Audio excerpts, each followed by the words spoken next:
Vamos a invitar a la doctora Marisa Herrera, quien va a abrir estas jornadas con su disertación.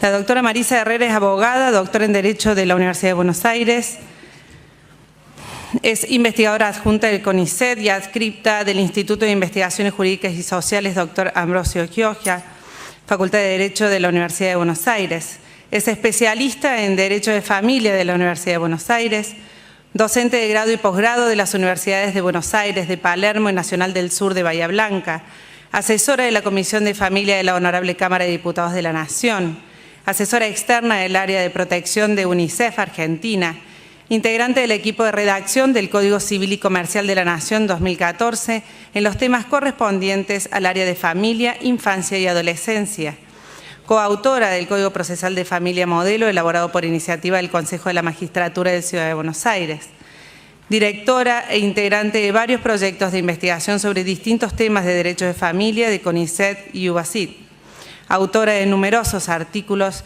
y publicaciones sobre la especialidad. Bienvenida, doctora. La escuchamos. Bueno, muy buenos días a todos y a todas, más todos, porque acá hay más hombres que mujeres, pero en familia estamos acostumbrados a decir todas y todos. Al Superior Tribunal, obviamente, por la invitación, al doctor Andruet en especial, que la verdad intercambiamos mails por el tema de los temas, y la verdad que fue un placer poder diseñar esta charla. Bueno, me toca básicamente hablar de uno de los temas que ha sido la vedette en algún punto de la reforma del Código Civil, que ha sido donde más, a lo mejor, tensiones ha producido, y está muy bueno porque también repensar las leyes tiene que ver con una cuestión de tensiones en el buen sentido, digamos, aquellas cosas que hay hoy, aquellas cosas que pueden venir mañana, y qué es lo que pasa hoy, y cuál es el rol del derecho en esta idea de regular un derecho desde la visión de derechos humanos, como muy bien se ha dicho en la apertura. Acá Charles Darwin ha dicho, no es el más fuerte de las especies el que sobrevive, tampoco es el más inteligente el que sobrevive, es aquel que es más adaptable al cambio. La reforma en materia de familia en especial nos interpela a cada uno de nosotros cuán realmente abiertos estamos dispuestos a admitir que el otro es diferente a uno, pero tan humano como uno, y por ser persona también tiene que estar contenido en el nuevo Código Civil. Por eso, como lo ha dicho muy bien Einstein, perdón, no sé por qué pasó esto. Bueno, acá llega Einstein. La mente es como un paracaídas, solo funciona si se abre.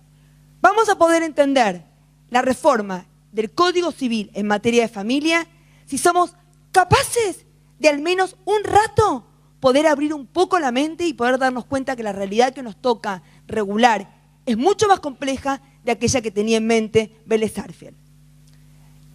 No sé qué pasa, chicos, pero juro que no hago nada. Acá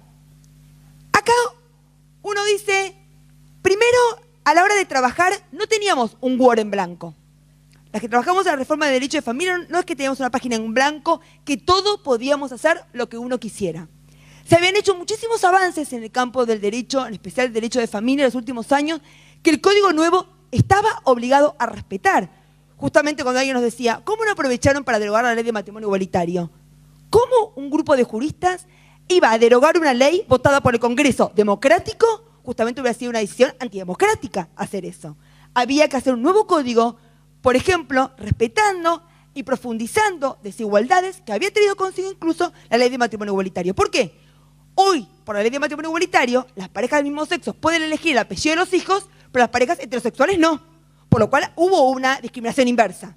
En materia de preferencia materna, hoy las parejas del mismo sexo no tienen preferencia materna en la tenencia de los hijos después de los, digamos, de menores de 5 años, y sin embargo los heterosexuales no. Entonces, había ciertas diferencias que claramente el nuevo código debía sortear. También tenemos la Ley de Protección Integral de Niños, Niñas y Adolescentes, que vamos a ver después, en la próxima charla, con algo sociológico que es como obvio. Si yo les digo tengo un hijo de 2, se imaginan una realidad mía. Un hijo de 7, un hijo de 12 o un hijo de 17. Una realidad diferente. Porque justamente, porque lo sociológicamente diferente no tiene que estar en un código civil, porque es el principio de autonomía progresiva, esta recepción que es obligatorio por la Convención de los Derechos del Niño, de reconocer que el hijo, primero, no es un objeto. Por eso cuando uno dice, no me come, no es mío, mi hijo, es un otro. Lo que pasa es que yo tengo una responsabilidad por su cuidado, que es diferente, pero es un otro. Un otro, donde no es lo mismo tener 2 años que tener 7, que tener 17. Y el Código Civil tiene la valentía de receptar este principio de autonomía. Claramente era más fácil decir, 18 para abajo no se puede. Es fácil con el DNI.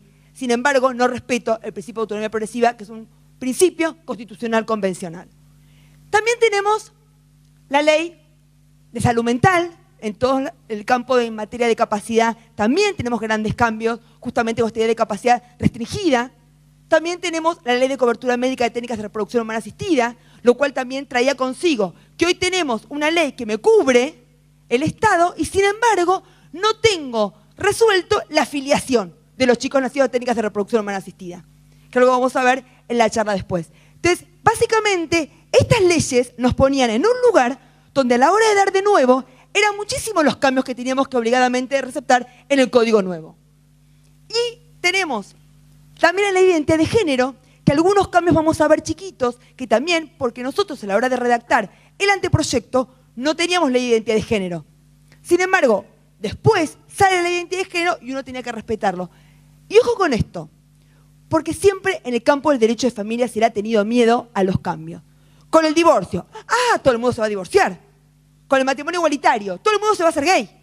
Con la ley de identidad de género, todo el mundo se va a cambiar. E incluso hemos tenido personas que han escrito, ojo con la ley de identidad de género, que es la ley más liberal del mundo. Yo, Marisa, hoy, voy en un rato, antes que cierre el registro civil de acá, y digo que me siento mujer, y que me siento hombre, y automáticamente se puede, con mi sola manifestación, por mi identidad autopercibida, poder modificar mi género. ¿Y qué dicen? ¿Cómo? Sin operarte, sin nada. Esta ley no ha sido usada por abuso. La gente no ha... Por eso que sean... Ojo con la cantidad de gente que ahora se va a pasar a ser mujer al solo efecto de jubilarse antes. La gente no hace eso. La gente no abusa de las leyes. La gente usa las leyes porque las necesita.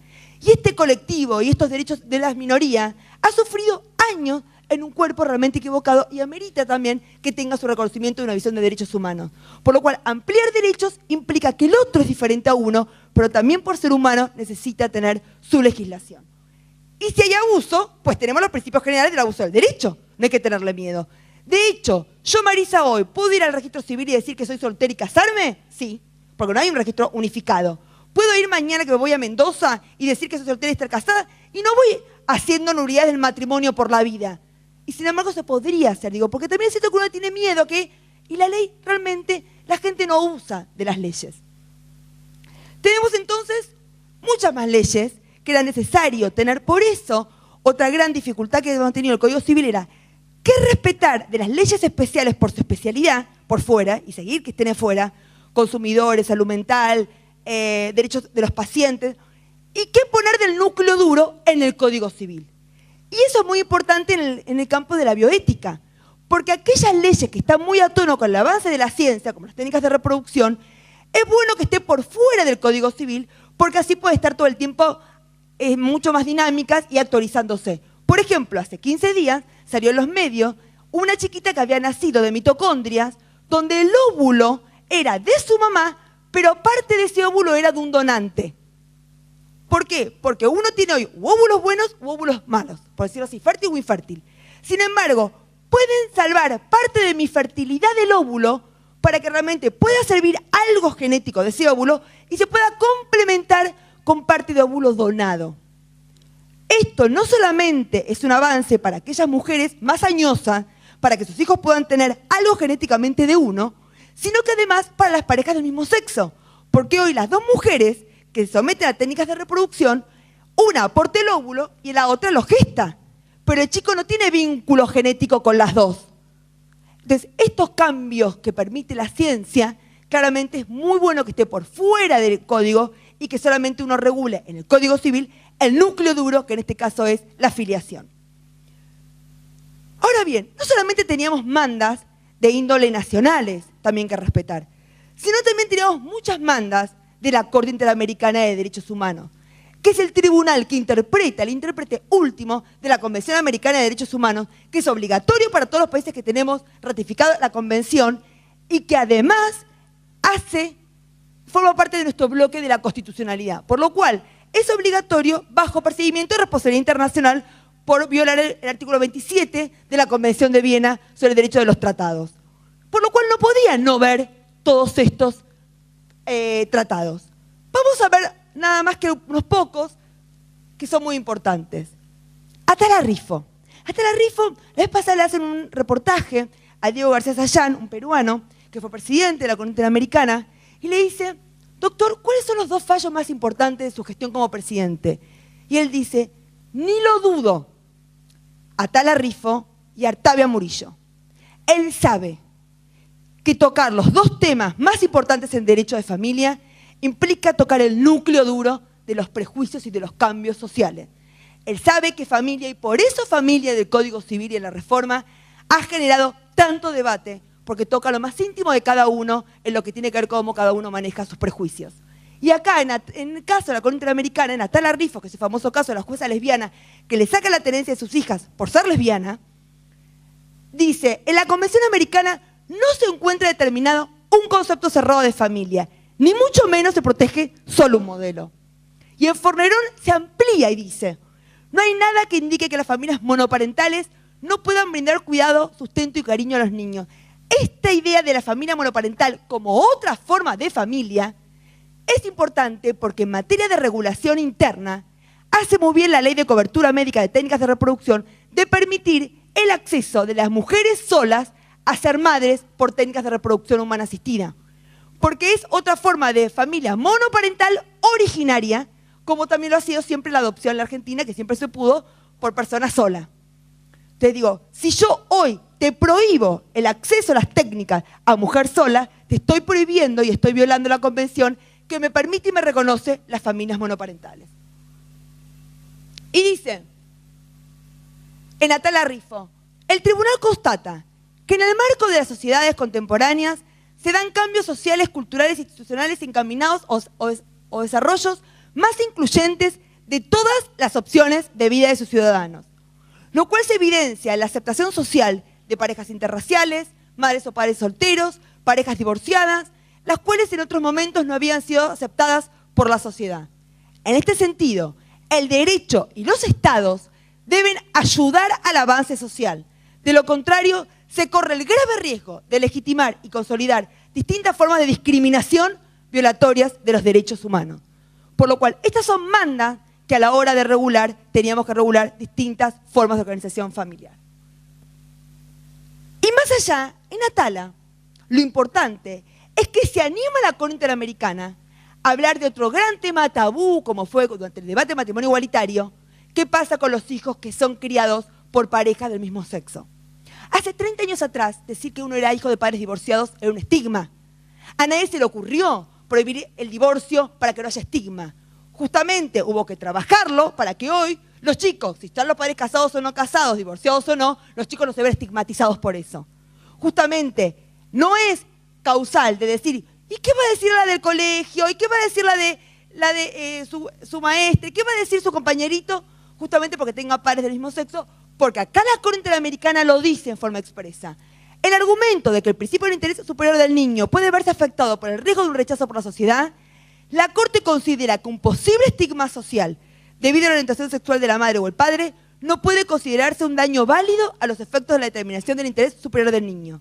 Si los jueces que analizan casos como el presente constatan la existencia de discriminación social, es totalmente inadmisible legitimar esa discriminación con el argumento de proteger el interés superior del niño.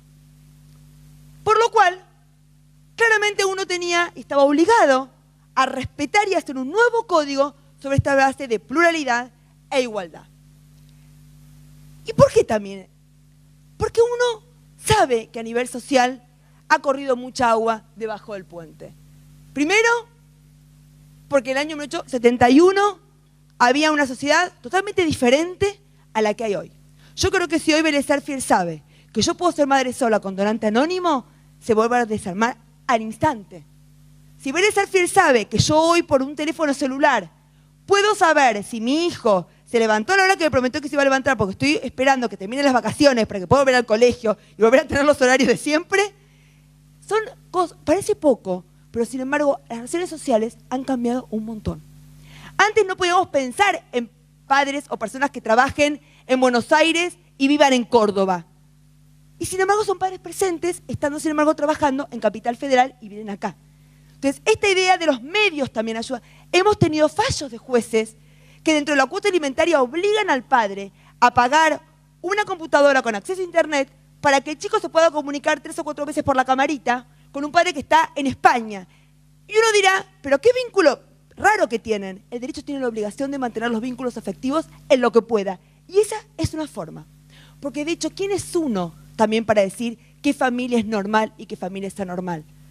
Claramente cuando uno dice, bueno, yo siempre pongo el ejemplo de mi hermana que vive en Estados Unidos, ahora deja la danza, por lo cual vuelve a venir a vivir a la Argentina. Claramente vivió durante 6 años con una persona a la distancia. Y uno me dice, tiene un buen vínculo. A lo mejor tiene el mejor vínculo que tengo yo, que yo vivo en mi casa supuestamente, pero vivo todo el día viajando. Digo, hay que ser más complejos porque las realidades de familia son más complejas y un código civil tiene que regular estas diferencias. ¿Qué tenemos?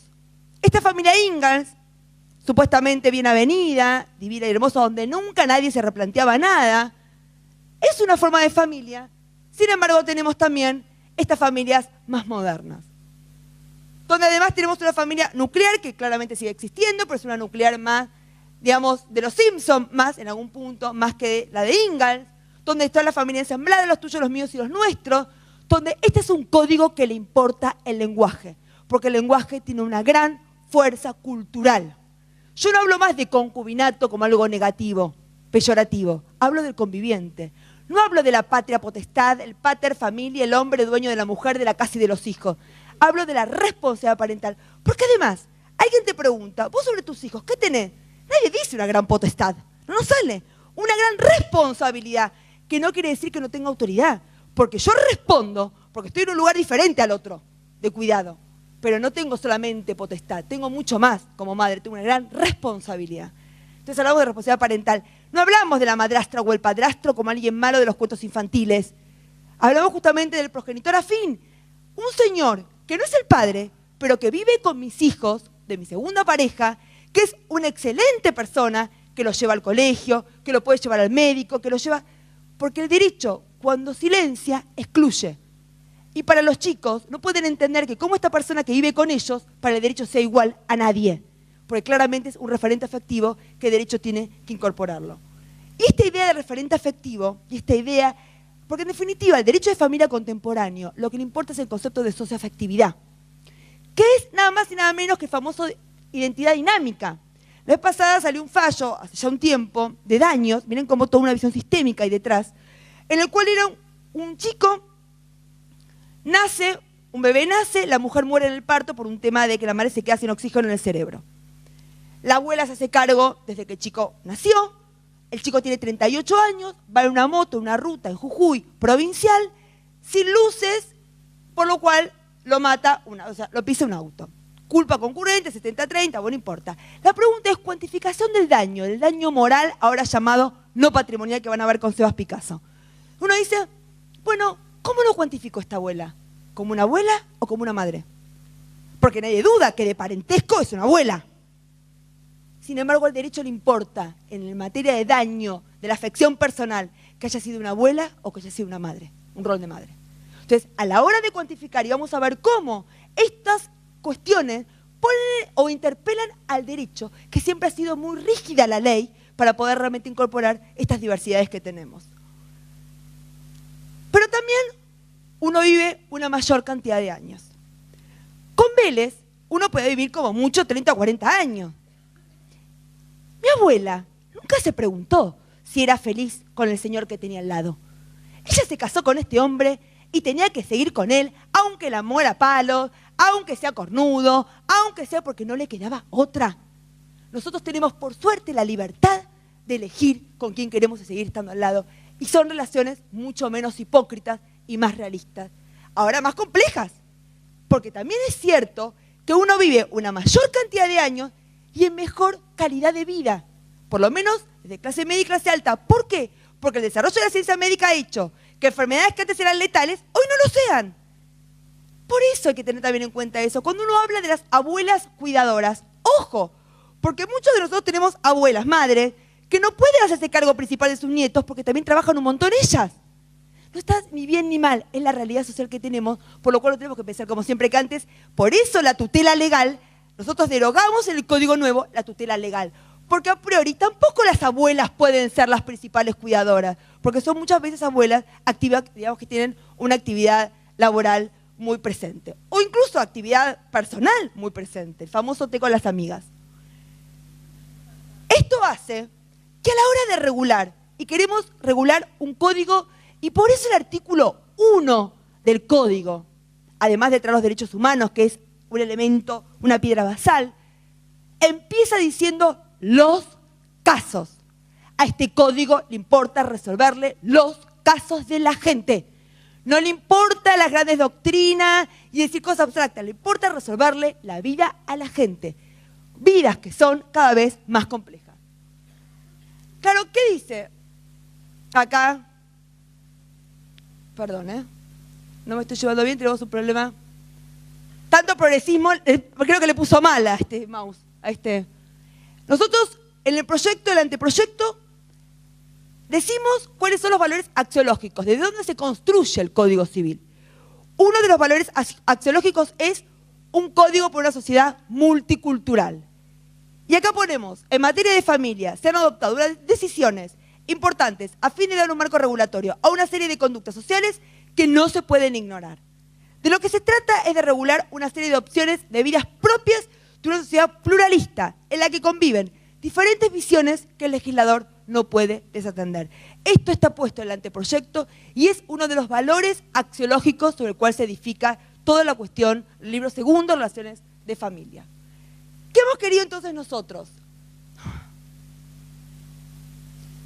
Hacer, lograr una regulación en materia de familia que respete la libertad de cada uno, pero donde el límite esté puesto, este orden público, en la idea de solidaridad familiar y de responsabilidad. ¿Qué quiero decir?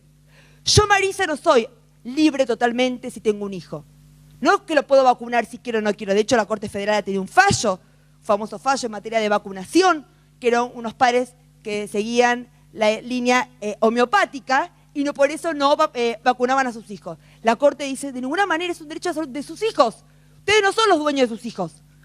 Por lo cual hay obligaciones. Y esta obligación está... ¿En qué se apoya? En estos principios de responsabilidad o de solidaridad familiar. Vamos a ver después cuando uno vea ciertos derechos que se tienen post-divorcio o post-unión convivencial, son derechos fundados en la idea de solidaridad, porque ellos tuvieron un proyecto de vida en común y no es igual al verdadero de la esquina. Fue mi ex marido y por eso voy a tener derecho alimentario en algunos supuestos. Y esas obligaciones van a estar centrados en la idea de solidaridad familiar. Claro, ¿qué pasa? El código genera mucha resistencia. Esta mirada genera mucha resistencia. ¿Por qué? Porque cambiar siempre, el mantener el statu quo, ha sido algo muy típico, incluso de los abogados.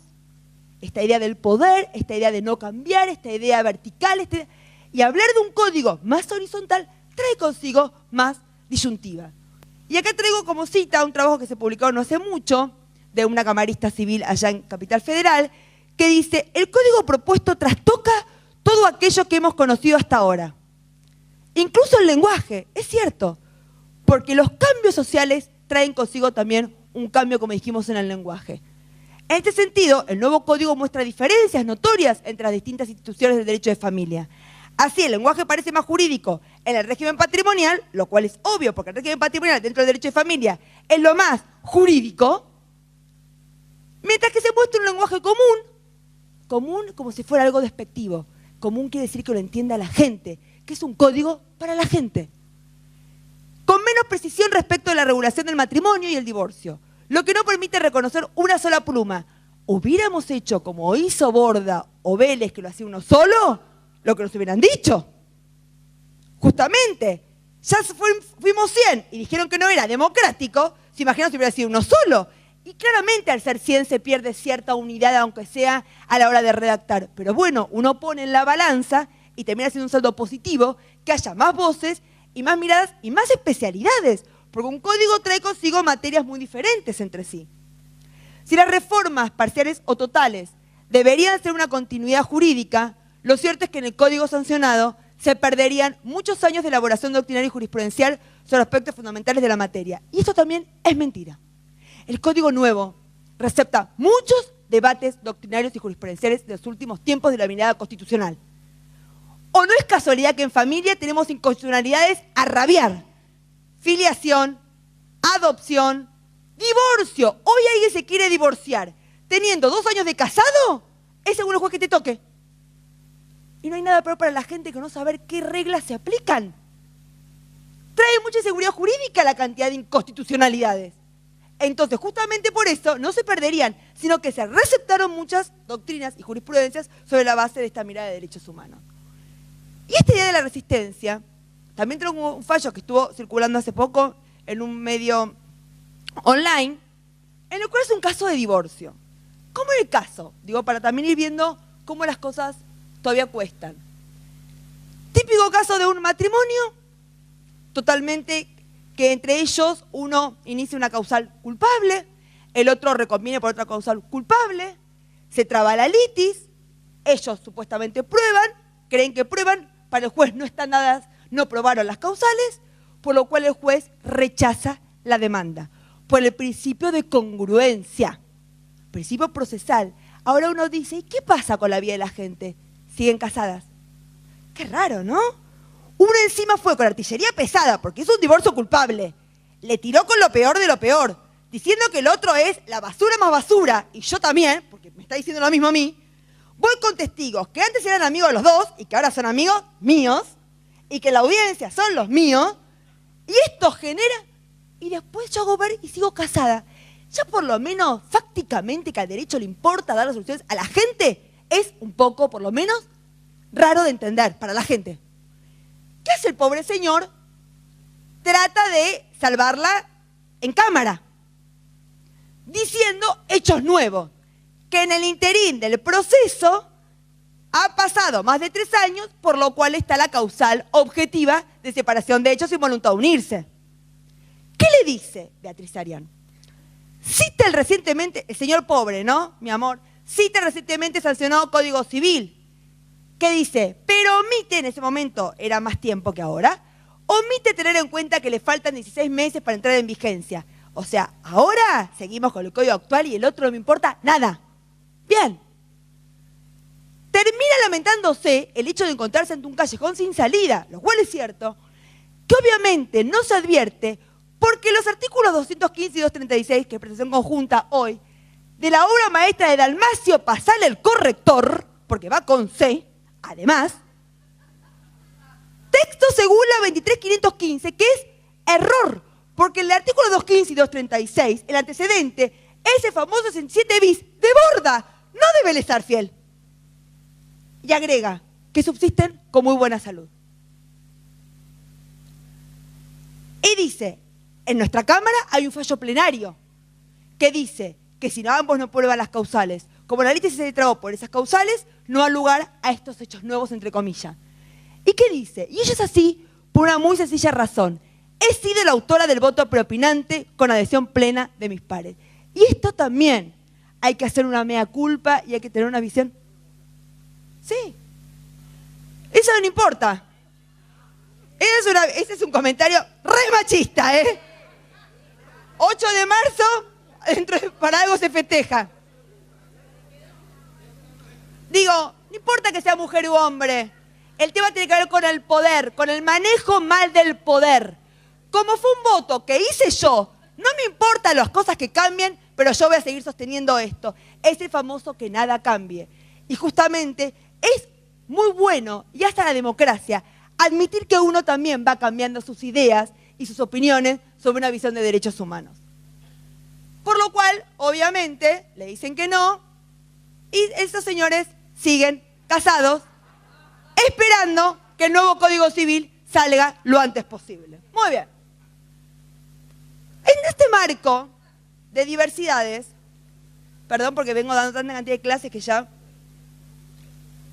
la voz no me da, uno se pregunta, ¿el nuevo Código Civil realmente hace cambios tan revolucionarios en familia o trae lo obvio?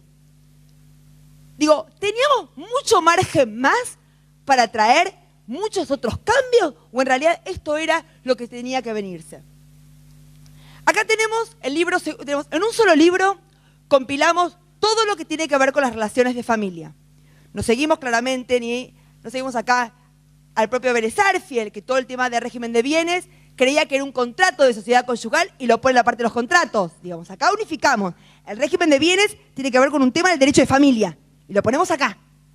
¿Qué tenemos? Matrimonio, régimen de bienes, uniones convivenciales que se incorpora, parentesco, filiación que se modifica mucho porque se incorpora una tercera fuente filial como son las técnicas de reproducción humana asistida, vamos a ver en la próxima charla, adopción, responsabilidad parental que es el ex patria potestad y procesos de familia. ¿Por qué? Porque en familia, en ningún otro ámbito más que en familia, fondo y forma van de la mano.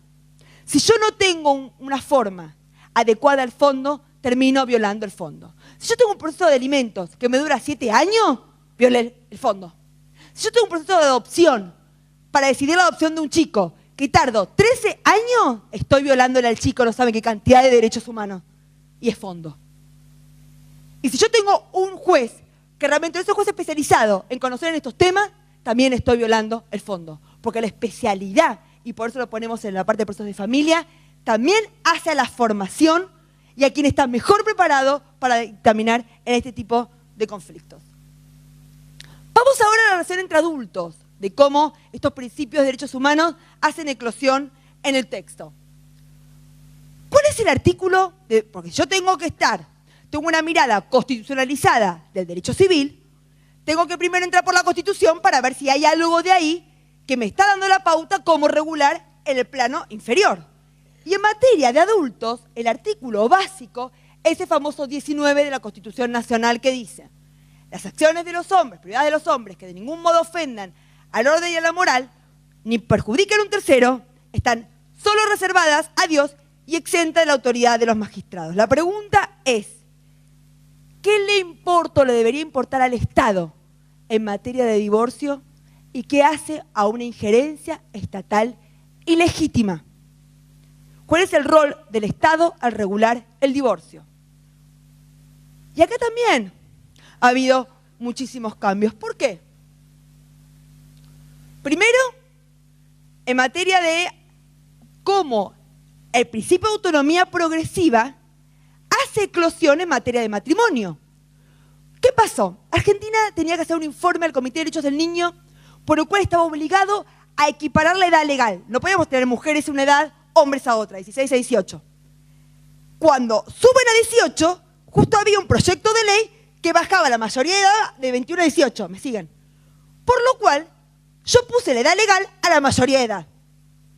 La pregunta es, y tuvo un gran fallo de Duto que dice, esta forma de regular viola el principio de autonomía progresiva, porque hoy de 18 para abajo es solo autorización judicial, cuando antes había una franja donde había de los padres.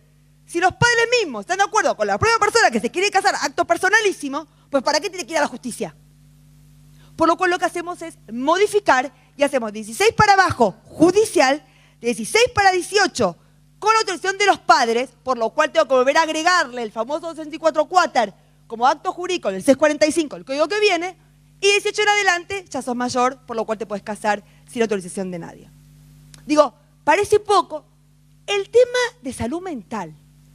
¿Cómo esta mirada también en lo que tiene que ver con el principio de capacidad restringida? Hemos tenido un gran fallo de Graciela Iglesias, que ahora está en la Defensoría General de la Nación, cuando era jueza en Mar del Plata, que eran 2 chicos Down que tenían una sentencia de insania, donde se conocieron porque ella le iba a comprar las revistas y diarios por la manda de sus padres a ese kiosco de diarios. Se terminan enganchando y ellos quieren casarse. Claro, la sentencia de insania no te permite contraer matrimonio. Y Graciela Iglesias dice, ¿cómo? A un acto que hace a su rehabilitación, yo no se lo voy a permitir. Esto es en contra de la Convención de los Derechos de Discapacidad, que tiene jerarquía constitucional desde diciembre del año pasado. Por lo cual hablamos de autonomía progresiva y de capacidad restringida a ciertos actos, y ellos pueden perfectamente casarse. Por lo cual acá también esa doctrina y esa jurisprudencia que se fue forjando a la luz de los derechos humanos también está volcada en el nuevo Código Civil.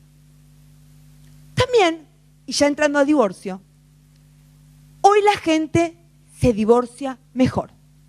Si uno analiza estadísticamente la cantidad de divorcios conflictivos que hay, estadísticamente es menor que el divorcio remedio. ¿Por qué la gente se divorcia mejor? Porque la inserción de la mujer en el mercado laboral ha hecho que aquella cuestión que antes era, la vez pasada y me sacó en un Twitter que decía, yo siempre digo, esto es un código de más de Mafaldas que de Susanita. Esta idea de que me casé y me divorcio y se me va mi ser. No, trabajo, tengo amigas, digamos, uno sale de eso, de esa crisis. Entonces, ¿esto qué hace? A que la gente se divorcie mejor. ¿Cuántos uno conoce que dice, padrazo, re buen tipo, pero no funcionó? ¿Por qué? Porque un divorcio conflictivo siempre es perjudicial para los hijos. Si yo inicio un divorcio conflictivo diciendo, porque él se fue con la secretaria, que siempre con Aida decimos, ojalá que me deje por una más joven, porque si Siva me deja por una más grande, la verdad que pierde. Pero, y uno dice, él fue infiel. Pero ¿sabes lo que pasa, Marisa? Que vos no estás nunca, porque vivís viajando. Hay un culpable y una inocente, o las relaciones de pareja son mucho más complejas que eso. Entonces, y nunca una sentencia judicial me va a poder dar un dolor y reparar un dolor que no es jurídico. El divorcio culpable no es para ir a tribunales, que además, en el marco de un código, donde tiene esa fantasía de que en un divorcio objetivo de prestación conjunta en la primera audiencia, el juez tiene que tratar de reconciliar a las partes. Cuando uno llega a tribunales, ya se divorció. Roberto Galán no está en tribunales, y por suerte. Porque además es violatorio al derecho a la libertad obligar a seguir casados cuando las propias partes me están diciendo que no quieren seguir estando juntas. Esto es caldo de cultivo por una violencia familiar. Y el derecho tiene que hacer prevención también. Por lo cual, yo no puedo ir a tribunales que además, ¿cómo voy a pretender que una persona que nunca en la vida vi como un juez, sea mujer u hombre, va a querer reconciliarme lo que hace 3 años vengo haciendo en terapia de pareja y no pudo? Digo, esta es la vida. Cuando ya uno llega a ese lugar, es mejor que... Es un código que dice, no le vamos a dar armas a la gente para que se pelee en tribunales. Porque estos odios son repotenciados por las sentencias y los procesos, y lo terminan pagando los hijos. Yo siempre digo, yo tengo un marido que es un divino, la verdad es un divino, pero me separo, y me separo realmente bien. Tiene que devolverme a los chicos, pero vienen a casa ya el domingo en la noche, me manda un mensajito de WhatsApp. Che, negra, te los traigo media hora más tarde. Buenísimo, bajo mail, le mando un mail al Amorcillo, a Gabo, me contestan. Bárbaro. Esa misma mujer, con un odio hacia él, repotenciado por tribunales, de un divorcio culpable, ¿te das cuenta? Él cree que mi tiempo no vale. Claro, media hora más tarde, otro para él media hora más tarde, ¿qué es? Y los chicos bajan de ese auto con una madre sacada, y ni hablar cuando la madre le empieza a preguntar con quién estuvo papá en el club. Y empezamos a utilizar a los chicos como rehenes de tráfico de influencias, y los chicos terminan pagando los platos rotos de esto. Y aquí después venimos impedimento de contacto, el tema alimentario. Tengamos una visión sistémica de las relaciones humanas, y este código lo tiene. Claro, dime quién me critique y te diré cómo vamos. Este código vuelve a poner sobre el escenario la cuestión de la ética de los que trabajamos en estos temas. Un divorcio culpable, que da honorarios y todo genial, termina por hacer miércoles a las familias a costa de uno. Y uno no vive en esa familia. Uno después se va de vacaciones con sus hijos, todo genial, pero esas familias quedan destruidas por nuestra culpa. Y eso también tenemos que saberlo. Por eso, claro, se le marqueó con muchos, porque este es un código que quiere pacificar relaciones humanas. Por eso cuando le dicen, es un divorcio express como algo peyorativo, es un divorcio que de tribunales, en lo que pasó, no tiene nada, no le importa al juez. Le importa el juez para los efectos del divorcio. Pero para lo que pasó y cómo llego a acordar, mucho trabajo de abogado. Eso también es abogacía en familia, pero mucho de acuerdo previo a llegar a tribunales. Eso también forma parte del divorcio. Lo que pasa es que de tribunales es menos. Por eso que le dicen express, porque creen que solamente lo bueno es tribunales. Y en familia, muchas veces lo mejor está fuera de tribunales, que las familias se puedan arreglar ellos mismos, componer sus problemas. Uno dice, bueno, sobre la base de eso, ¿cuál es la noción central para dirimir los efectos derivados del divorcio? La noción es la vulnerabilidad. Como me voy de un divorcio culpable, por lo cual no tengo ya la culpa para asignar efectos, la única variable, por eso es mucho más sencillo el código, un único sistema encausado, que muchos lo critican como incausado, porque en realidad es una expresión de causa, no. Encausado, es cierto que siempre hay una causa para divorciarte, pero todos vamos a causas jurídicas, y de jurídica no hay causa, es incausado, aunque haya siempre causas de por qué la gente se divorcia. El 431, en esta lógica de que si yo solamente tengo un divorcio incausado y derogo el divorcio culpable, la pregunta es, ¿cuáles son los derechos y deberes jurídicos que me traen consigo consecuencias jurídicas? Y acá tenemos el deber moral de fidelidad, que claramente de una visión constitucional, por el artículo 19 de la Constitución, lo moral no va a un código civil. Sin embargo, esta fue una transacción que hicimos con el arzobispado antes de que se haga el anteproyecto. Eso lo dice Hayton, Ricardo, Aida, por lo cual no es una novedad. Y también se incorpora en senadores la convivencia. Mal incorporada, ¿por qué? Porque nosotros también reconocemos que en esta idea de pluralidad de familias, hay familias, en especial segundas uniones, con hijos adolescentes que no comparten el mismo hogar juntos, pero que están casadas. Él vive en el séptimo, ella en el segundo, o ella a 4 cuadras, o él vive... Y son también un matrimonio, por lo cual pueden nacer sin convivir. Lo que pasa es que lo pusieron porque decían que qué pasaba con la convivencia de parejas. Lo que pasa es que la convivencia, no tengo la formalidad del matrimonio. Ahí no me queda otra que la convivencia sea un elemento estructural de las uniones convivenciales. Pero el matrimonio no hace falta porque justamente lo que tengo ahí es la formalidad. Dicho, yo siempre digo, esto de las famosas parejas LAT, Living Apart Together. Hay que tener plata porque son 2 casas, ¿no? Mabel de los Santos, una gran procesal donde hicimos el código modelo de familia, de procesos de familia. Y Jorge Peirano. Él es camarista en Rosario, ella es camarista en Capital Federal, los fines de semana. Son una pareja que no conviven los días de semana, pero nadie duda que es un excelente matrimonio. Cada uno construye el matrimonio que quiere o que puede. Mi hermana, que vivía en Estados Unidos, y su pareja acá, se imagina que también. Hay cada vez más de eso, y también esos tienen que estar contenidos en el código. Lo que pasa es que esta convivencia, como tampoco tiene ninguna sanción, va a terminar siendo tomado como otro deber moral más. En este aspecto, nosotros dijimos, otra modificación sustancial es la supresión de las causales objetivas de divorcio. La experiencia judicial ha demostrado el alto nivel de destrucción y desgaste emocional al que se someten los cónyuges y sus familias cuando se opta por el divorcio contencioso. El valor pedagógico de la ley es conocido. El anteproyecto pretende contribuir a la pacificación de las relaciones sociales en la ruptura matrimonial. La eliminación de las causales subjetivas es una manera de colaborar a superar la ruptura matrimonial de la manera menos dolorosa posible. De este modo, y de conformidad con la línea legislativa que adoptan varios países en sus reformas, se prevé un único sistema de divorcio remedio. Por lo cual, ¿cuándo me puedo divorciar? Cuando quieran. ¡Ah, no!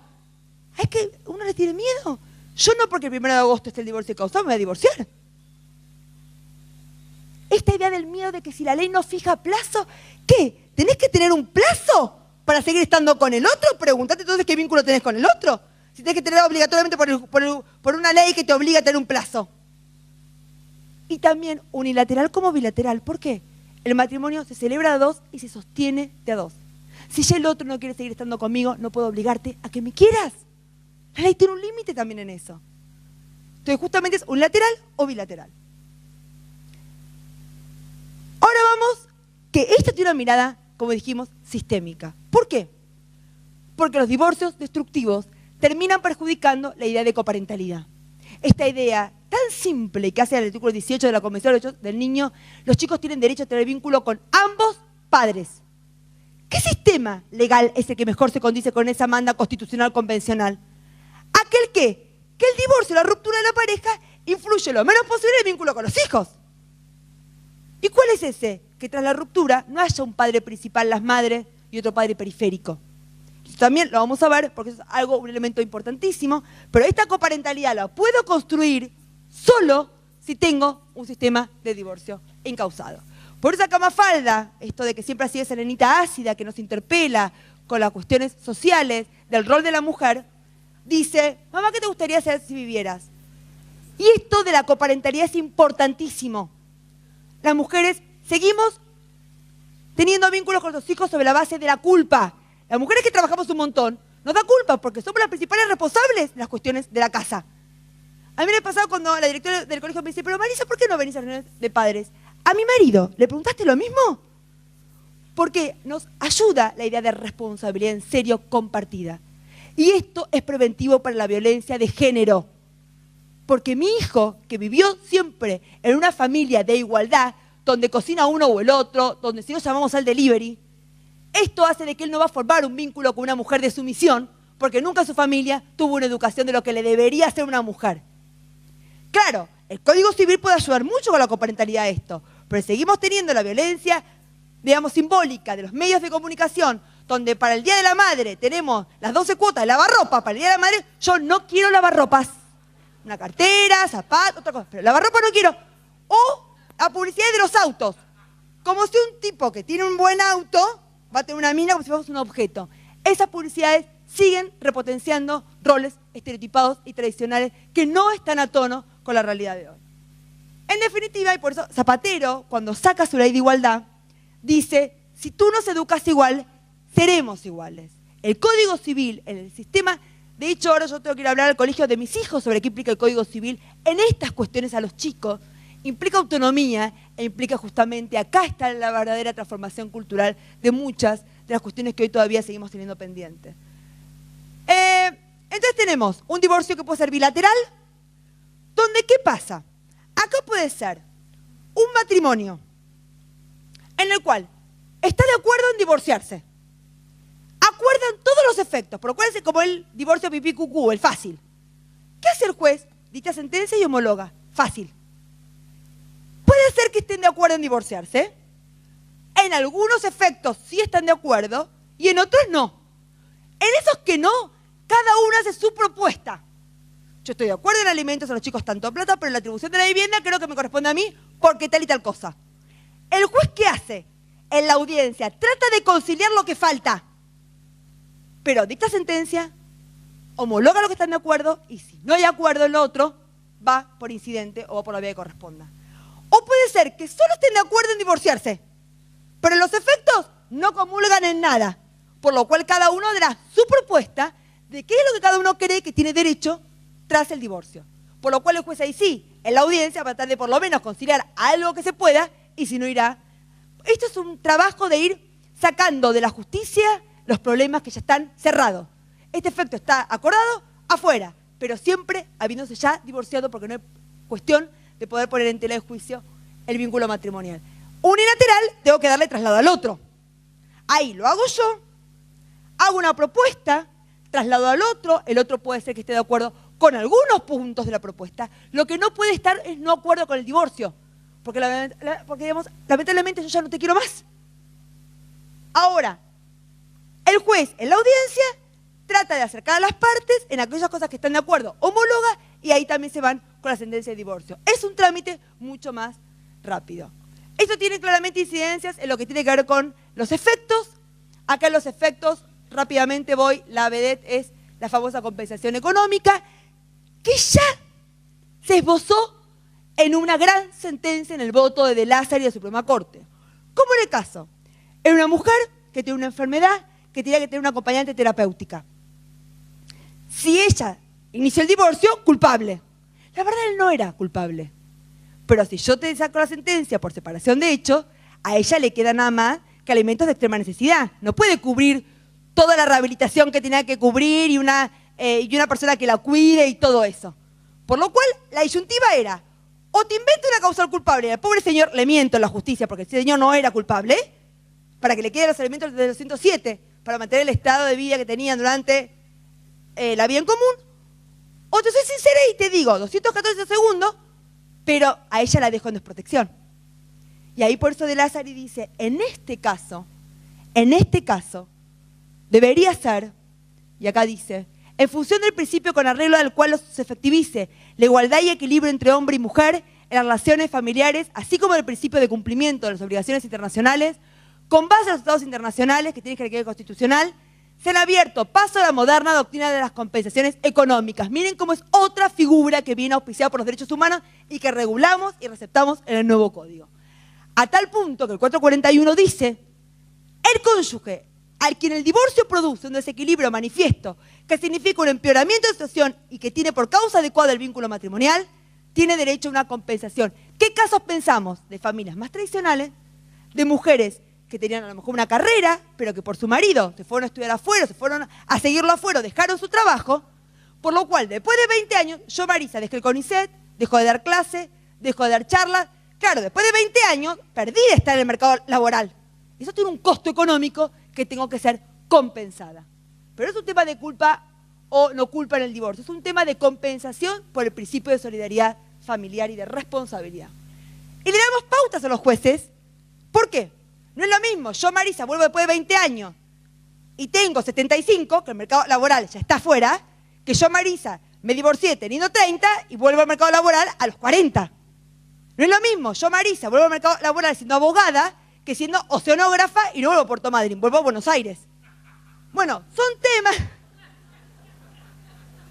Muy bien. Son temas que el juez deberá ver en cada caso cuál es la situación de esa persona y qué tipo de formación tenía, por lo cual también y cómo está el mercado laboral. Es difícil, la compensación económica en el mundo de los países que lo tienen es algo complejo. Pero la cuantificación de los daños también es complejo y nadie por la complejidad no lo va a regular. Muy bien. Alimentos postdivorcio. ¿A quién? ¿Al cónyuge enfermo o al cónyuge que no tiene posibilidades de proveerse alimentos? Ergo, al cónyuge vulnerable. Acá también tenemos los daños y como este tema, sé que después lo va a venir a hablar Vicky Pellegrini, como estamos mal de tiempo, una sola cosa voy a decir es, nosotros regulamos las uniones convivenciales y en esta tensión es mentira que es lo mismo casarse que no casarse. No tengo régimen de bienes, no soy heredero, no genera un estado civil, no genera un parentesco, no genera alimentos post, que es lo igual. Van a ver con Vicky que cómo hicimos que es lo igual y lo diferente entre estar o no casado, que es difícil a la hora de regular, está también pensado en esta idea de solidaridad familiar de derechos humanos. En definitiva, y un poco para dar cierre, bueno, acá tenemos los requisitos, que lo van a ver todo con Vicky, el tema del pacto, la posibilidad de pacto. Bueno, se enojó y dijo, no quiero. El tema del matrimonio con el régimen, con eso también las diferencias o no. En definitiva, tenemos que, como muy bien lo dice un proverbio chino, cuando soplan vientos de cambio, algunos construyen muros. En cambio otros construyen molinos. Quisiéramos creer que este nuevo Código Civil nos pone a todos en un nuevo lugar para construir de manera democrática y con un buen debate molinos, porque en definitiva este código no viene nada más y simplemente a aceptar que hay un montón de formas de familia que necesitan ser regulados porque el Código Civil hoy ha excluido a muchos y pensar en la inclusión implica nada más y nada menos pensar en los derechos humanos. Muchas gracias.